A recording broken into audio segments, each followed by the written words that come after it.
കർത്താവിന്റെ നാമത്തിൽ സ്നേഹവന്ദനം. പ്രിയമുള്ളവരെ, ഇന്ന് നമ്മൾ ധ്യാനിക്കുന്നത് യാക്കോബിന്റെ ലേഖനം 3-ാം അധ്യായം സഭയിലെ ഉപദേഷ്ടാക്കളെ കുറിച്ചാണ് പറയുന്നത്. നാവിന്റെ ഉപയോഗത്തെ കുറിച്ചാണ് പറയുന്നത്. സഭയിലെ ഉപദേഷ്ടാവ് എന്ന് പറയുന്നത് വലിയൊരു പൊസിഷനാണ്. അപ്പോസ്തലന്മാർ, പ്രവാചകന്മാർ, സുവിശേഷകർ, ഇടയന്മാർ, പിന്നെ ഉപദേഷ്ടാക്കന്മാർ. ഉണ്ടോ? പ്രധാനപ്പെട്ട ഒരു ഓഫീസാണ് ഉപദേഷ്ടാവ് എന്ന് പറയുന്നത്. അതുകൊണ്ട് പരിശുദ്ധാത്മാവ് പറയുന്നു, നിങ്ങളിൽ എല്ലാവരും ഉപദേഷ്ടാക്കന്മാരാകണ്ട. സഭയിൽ എന്തെല്ലാം കാര്യങ്ങളുണ്ട്, എന്തെല്ലാം ശുശ്രൂഷകൾ നിങ്ങൾക്ക് ചെയ്യാം. എല്ലാവരും ഉപദേഷ്ടാവാകാൻ നോക്കരുത്.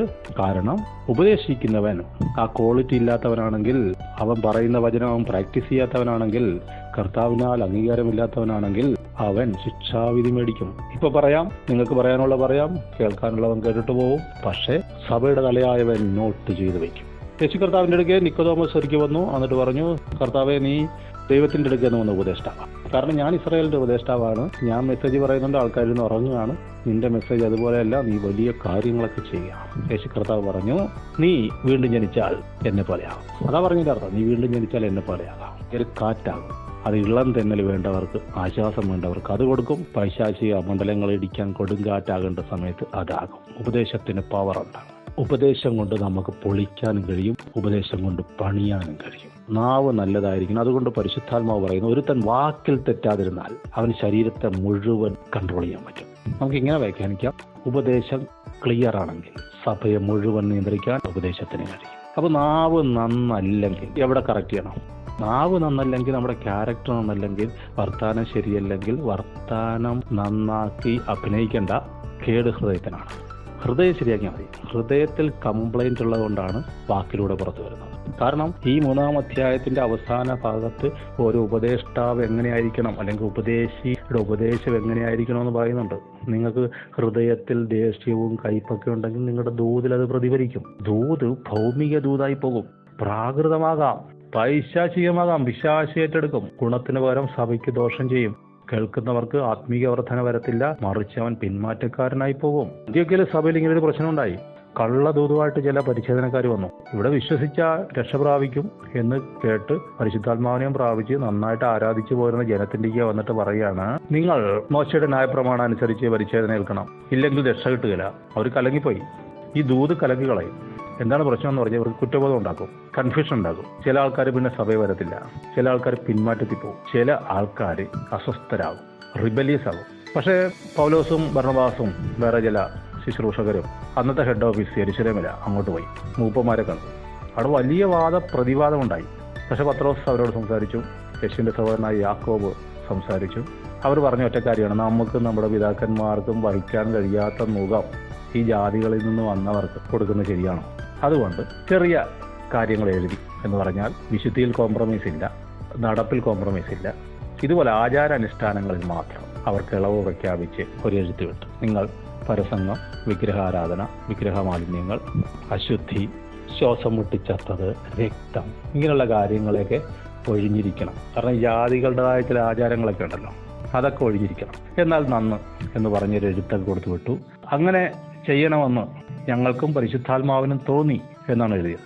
അപ്പോൾ പരിശുദ്ധാത്മാവിനും കൂടെ തോന്നിയിട്ടാണ് ഇവരെഴുതി വിട്ടത്. കാരണം പരിശുദ്ധാത്മാവ് അപ്പോസ്തലന്മാരോടെ സംസാരിക്കുന്നു. ഈ എഴുത്ത് വായിച്ച് അവർക്ക് വലിയ സന്തോഷമുണ്ടായി, ആശ്വാസം ഉണ്ടായി. അവർ വീണ്ടും ചൈതന്യത്തിലേക്ക് മടങ്ങി വന്നു.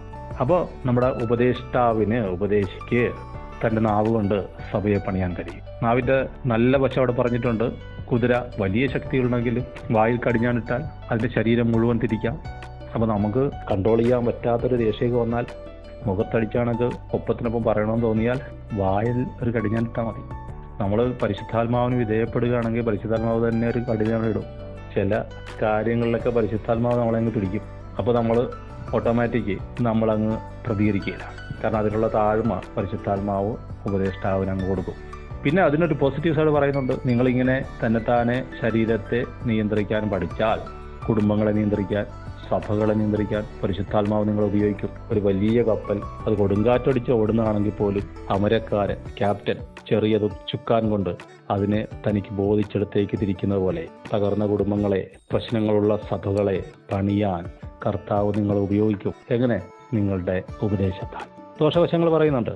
നാവ് ചെറിയ അവയവമാണ്, പക്ഷെ ഒരു ചെറിയ തീ വലിയ കാട് കത്തിക്കുന്ന പോലെ വലിയ നാശം വിതയ്ക്കാൻ ഇതിന് കഴിയും. സൂക്ഷിച്ചില്ലെങ്കിൽ വലിയ അപകടങ്ങൾ ഇതുണ്ടാക്കും. അതുകൊണ്ടാണ് ഉപദേഷ്ടാവിനെ ഇത്രേ കാര്യമായിട്ട് പരിശുദ്ധാത്മാവ് ബോധ്യപ്പെടുത്തുന്നത്. മൃഗം, പക്ഷി, ഇഴജന്തു, മത്സ്യങ്ങളെല്ലാം മനുഷ്യൻ മെരുക്കുന്നു. പക്ഷെ നാവിനെ മെരുക്കാൻ ഒരു മനുഷ്യനും കഴിയില്ല. അത് ദൈവകൃപ വേണം. ദൈവത്തിന് കീഴ്പ്പെടണം. ഹൃദയം ദൈവസന്നിധിയിൽ ഏൽപ്പിച്ചു കൊടുക്കണം. ഹൃദയത്തിലെ അശുദ്ധികളോട് ദൈവം ഇടപെട്ട് അത് അധരഫലമായി പുറത്തു വരും. താഴെ എഴുതിയിട്ടുണ്ട് 3-ാം അധ്യായത്തിൽ.